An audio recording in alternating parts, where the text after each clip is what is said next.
Break के बाद आपका एक बार फिर खैर मकदम है। ब्रेक पे जाने से पहले संबित पात्रा से सोमनाथ भारती ने कुछ सवाल किए थे। ब्रेक पे जब हम गए तो प्रणव झा जो कांग्रेस पार्टी के हैं, उन्होंने ये कहा कि हमेशा कांग्रेस पे ये इल्जाम लगता है कि कांग्रेस ने एसआईटी का गठन नहीं किया, और आपने भी उसके ऊपर कहा हमारे ऊपर इल्जाम लगाते हैं। जनता भी ये जानना चाहती है प्रणव जी, हम लोग भी जानना चाहते हैं, सारे लोग ये जानना चाहते हैं कि जब आपके पास लिस्ट थी, जब आपके पास सारी जानकारी थी, और जिसका क्रेडिट आज भारतीय जनता पार्टी की सरकार ले रही है कि आने के बाद उसने एसआईटी का गठन किया, वो क्रेडिट आपको ही मिल सकता था अगर आप गठन करते। आपने गठन क्यों नहीं किया? हम यूपीए की दूसरी सरकार थी, यूपीए 2 सरकार थी, और जब ये मामला तूल पकड़ा पीआईएल के बाद, रामजेठ मल्लानी जी के बाद 2011 में सुप्रीम कोर्ट का आदेश आया एसआईटी गठन को लेकर के। सरकार ने कहा कि एसआईटी गठन करने के बजाय जो हमारे पास संसाधन है इन्वेस्टिगेशन का, हम उसका उपयोग करके और उसका नाम एक स्पेशल इन्वेस्टिगेशन टीम देते हैं, उसको एक हाई लेवल कमेटी कहा, उसको एचएलसी कहा, जिसमें आप ये देखें कि जो एसआईटी का कॉन्स्टिट्यूएंट है, ईडी है, ईडी है, इनकम टैक्स है, सीबीआई है, ये सारे कॉन्स्टिट्यूएंट, ये वही कॉन्स्टिट्यूएंट है। उसी कॉन्स्टिट्यूएंट ने ये कहा कि हम इन्वेस्टिगेशन करते हैं, और इन्वेस्टिगेशन किया, और आप ये देखिए जो नाम निकल के आए हैं 327 लोगों के नाम, जो इन्वेस्टिगेशन के बाद के नाम, जो 81 लोगों के नाम उनको दिए, जेठमलानी जी को दिए, वो इन्वेस्टिगेशन के बाद आई है, इन्हीं का इन्वेस्टिगेशन किया हुआ है। और इसके एवज में जो है वो पार्टी जो है वो कोर्ट चली गई, और कोर्ट ने फिर ये कहा कि नहीं, इसका आदेश कब आया? 1 मई को आया, जब हम चुनाव में थे ऑलरेडी, कि एसआईटी गठन होना चाहिए, और उनको 4 सप्ताह का समय दिया, और उनको बाध्य होकर एसआईटी का फॉर्मेशन करना पड़ा। तो जो हमारी हाई लेवल कमेटी थी वो वही एसआईटी ही है। फर्क सिर्फ ये है कि हम सरकार के अलग हैं, और उसमें वो सुप्रीम कोर्ट की देखरेख में नहीं थी, ये सुप्रीम कोर्ट की देखरेख में है, और ये अभी तक चलती रहती। सरकार ने जब सिलेक्टिवली विंडेटिव रूप से जब लोगों के नाम निकालने लगे, 3 लोगों के नाम इन्वेस्टिगेशन करके लगाए, और ये कहा कि कांग्रेस इम्बारेस होगी, तब जो है कोर्ट को हस्तक्षेप करना पड़ा, और लोगों के सामने अब जो है सच्चाई आपने अपनी बात कही। अजय जी, आपने बात सुनी प्रणव झा की, लेकिन आप ये बताइए क्या आपको लगता है कि जो आर्ग्यूमेंट इन्होंने दिया है कि हाई लेवल कमेटी इन्होंने बनाई थी, संबित पात्रा जी कह रहे हैं कि नहीं हमने तो एक काम शुरुआत की थी, आपको क्या लगता है संबित पात्रा जो कह रहे हैं उसमें ज्यादा सच्चाई है या प्रणव झा जो कह रहे हैं उस पर सच्चाई है? मैं यहां पे 2 ही बात कहना चाहूंगा। जो पहली एक मूल बात मैंने पहले सेगमेंट में कही कि भाई कानून इस बात पे बने कि ब्लैक मनी जनरेट ना हो, इसके लिए कुछ फंडामेंटल चेंज टैक्स लॉज में, लैंड रिफॉर्म्स में, कंप्यूटराइजेशन ऑफ लैंड रिकॉर्ड, जो चाहे डीएलएफ का मामला है, जो भी उठा वो क्यों हुआ, इन बातों पे लेकर के सरकार के पास प्रचंड बहुमत है, पूरे 5 साल हैं, इस तरह के कुछ फंडामेंटल्स काम करें। जहां तक संबित जी का सवाल है या भाजपा का सवाल है जी, मैं बिल्कुल उनसे यह कहना चाहूंगा कि वो रेट्रिक्स हो सकता है उन्होंने चुनाव के टाइम में चुनाव जीतने के लिए रेट्रिक्स कह रहे हैं कि लेकिन उससे बिना प्रभावित हुए अभी तक जो सरकार अच्छा है, जो आज वो सम्मेलन में नहीं, मैं संबित डॉक्टर संबित की उस बात से सहमत हूं, बिल्कुल नहीं सहमत हूं। आप उस कोड ऑफ कॉन्फिडेंशियलिटी में कॉन्फ्लिक्ट है आपके यहाँ, नहीं जो इंटरनेशनल आप अपनी बात रखेंगे, आप लोगों हमने लोगों को बनाए तो जाएंगे, आप नहीं बात कर रहे हैं, क्या तर्कीब बात कर रहे हैं? बात हो हमारी सरकार का बता रहे, आपके कोर्ट का इंटरनेशनल कोर्ट से कुछ लेना देना नहीं है, बात है सम्मेलन में जाना चाहिए, बात है संवेदन में जाने की बात है, मसला सरकार अपनी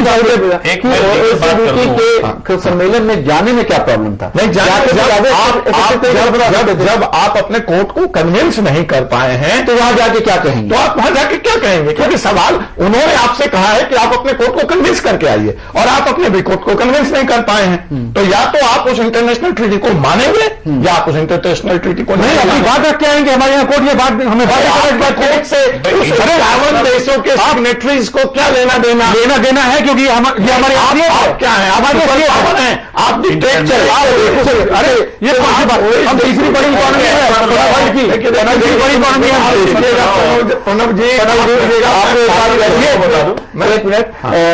सोमनाथ भारती जी जो पेशे से वकील हैं, वो इसमें कोई एक जो टेक्निकल लैकुना है, ये लॉ पॉइंट है, उसके ऊपर कुछ कहना चाह रहे हैं? देखिए, जब भी कोई इंटरनेशनल लॉ जो कि कंफ्लिक्ट में हो नेशनल लॉ के, in that case national law will prevail in the country. Similarly, when there is a conflict between national law and municipal law, national law will prevail. बिल्कुल। Similarly, एक second में बताइए,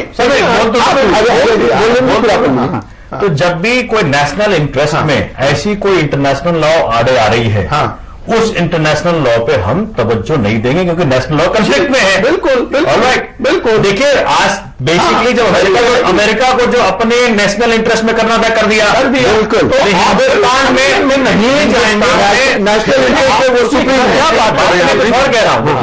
देखिए आपको जिस आप उस इंटरनेशनल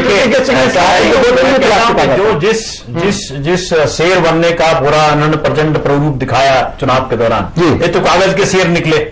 अपने कागज के शेर एक सेकंड बता रहा हूं, 51 देशों से आप नेगोशिएट कर सकते थे, संबंध होते 51 देशों से आप नेगोशिएशन कर सकते थे। कल भी मैंने देखा है छठ घाट का आप पक्के घाट बनवा रहे हो, संगमरमर का घाट देना चाह रहे हैं, बता दो ना आपको, वो तो इनका नाली बनाने से सीमेंट में कहीं ना कहीं बात पॉलिटिक्स का है। मैं उन बातें पूर्वांचल के मुद्दे पर अगर आप मुझे कहना चाहें तो विजय गोयल जी ने पूर्वांचलियों को राज्य से निकाल के बाहर फेंकने का टॉपिक पे रहे, पूर्वांचली से कैसे आप भी क्या किए हैं पूर्वांचली अजय जी, हम लोग पूर्वांचली के बारे में डिस्कशन भाजपा की तरफ मत मोड़िए। अगर आपका सॉफ्ट कॉर्नर है, सॉफ्ट कॉर्नर है आपके दिल में भाजपा के लिए, नहीं का सवाल नहीं है, लेकिन मैं कह ही रहा हूं, मेरे दिल में सॉफ्ट कॉर्नर कह ही रहा हूं कि जो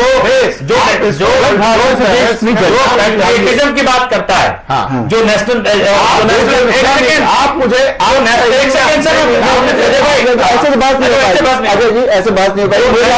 एक आदमी बता दो, जोड़ लीजिए ना, एक सेकंड सर, जो अगर नेशनल इंटरेस्ट में क्या है, क्या हमें उन अपराधियों का कि जो कि देश के गाढ़ी कमाई यहां से लूट के फॉरेन नेशन में रखे हुए हैं, जहां आपको मौका मिल रहा है, टेक्निकलिटीज में फंसा करके कर सकते हैं, देश को हम धोखे में रखेंगे।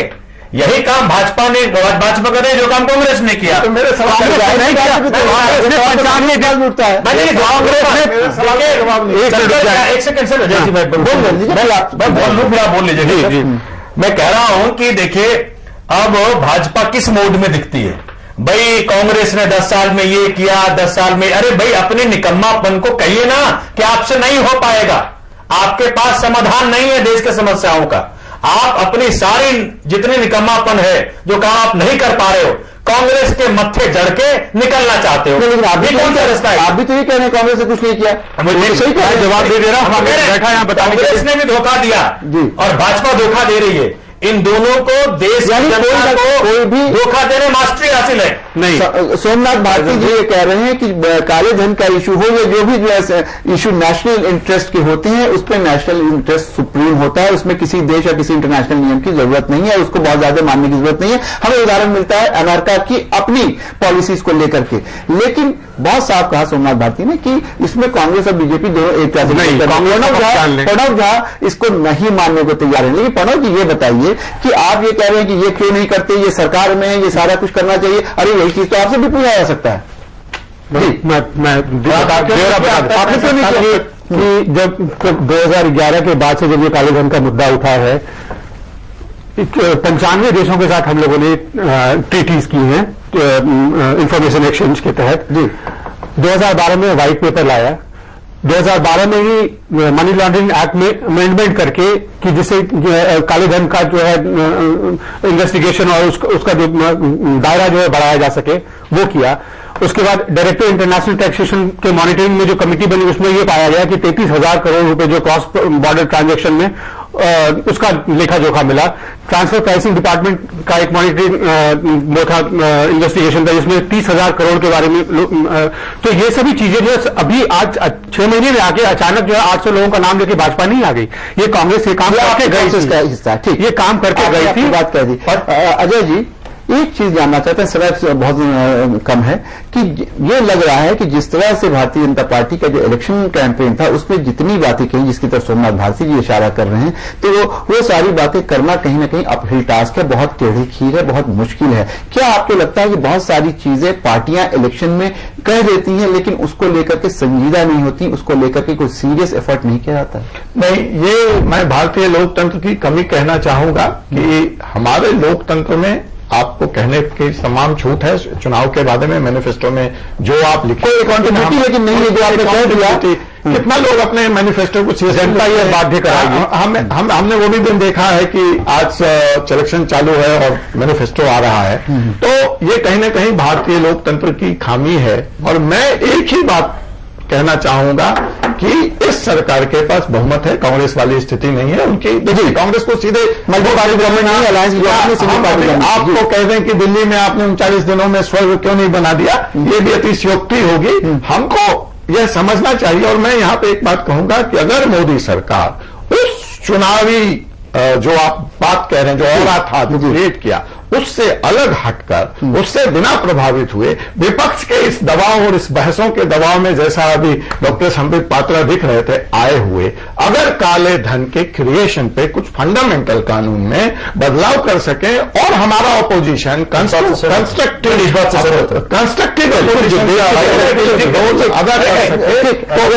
अगर लेकिन एक चीज जाते जाते आपसे सोमनाथ भारती जानना चाहेंगे, अभी एक बात और आई है कि शायद अरविंद केजरीवाल भी एक लिस्ट काला धन के हवाले से देने वाले हैं। आपके पास भी कोई काला धन के बारे में जानकारी है? तो जैसा कह रहे हैं जयकुमार कि सारे लोग अपोजिशन और जो गवर्नमेंट के लोग हैं वो मिलकर के अगर काम करें तो इसमें कुछ अच्छी चीज हो सकती है। बिल्कुल अच्छी चीज हो सकती है, लेकिन करेगा कौन? आज सत्ता में आप आगे बढ़िए, आप वो लिस्ट हम तो लिस्ट सरकार को करना पड़ेगा को तैयार है। हम तो कहने को रोक कौन रहा है? आप एफिडेविट करें, हम दे रहे हैं, आधार को करना पड़ेगा। लिस्ट ऑलरेडी हमारी जो 15 आदमियों की लिस्ट थी, जिसको हम आज से नहीं बहुत पहले से कह रहे हैं, जो 3 नाम आज लेके आए हैं, वो 3 नाम 2 साल पहले दिखा चुके पूरे देश को। हम कह रहे हैं कि बाकी 12 भी उसी लिस्ट में है, हम ये एफिडेविट में दे देंगे सुप्रीम कोर्ट को। जनता के पास नाम कब आएंगे? इनफैक्ट ये तो बड़ा शायद भाजपा ऑनवर्ड सुप्रीम कोर्ट की एक तरह से धन्यवाद कर रही होगी कि चलो ये बड़ा टली सुप्रीम कोर्ट के पाले में गेंद है, हमारे पास नाम नहीं है। नाज़रीन, आपने देखा सारी पार्टी अपनी ढपली अपना राज अलाप रही है। जाहिर सी बात है कि ये मामला जो है कालाधन का, ये इतना आसान नहीं है। जब विपक्ष में थी भारतीय जनता पार्टी, तो ये भी कहा नहीं जा सकता कि शायद उसको ये जानकारी नहीं हो कि ये बहुत मुश्किल काम है। लेकिन जब सरकार में आई है तो उसको ये लग रहा है कि इसमें कहा बहुत कुछ गया, लेकिन इस पे बहुत ज्यादा कुछ करना, तुरंत करना, 100 दिन में करना शायद मुमकिन नहीं है। बहुत सारी चीजें हैं, इंटरनेशनल ट्रीटीज हैं, कन्वेंशंस हैं, बहुत सारी चीजें हैं। जाहिर सी बात देश से बाहर का मामला है, लेकिन इन सारी चीजों में कहीं ना कहीं भारत की 125 करोड़ आवाम अपने आप को ठगा हुआ महसूस कर रही है। हम तमाम मेहमान का शुक्रिया अदा करें। खुली बहुत में फिलहाल इतना ही। आप आलमी समय को इंटरनेट पर देख सकते हैं, लॉग ऑन करें समयlive.com। फिलहाल हमें इजाजत दीजिए और आप देखते रहिए आलमी समय।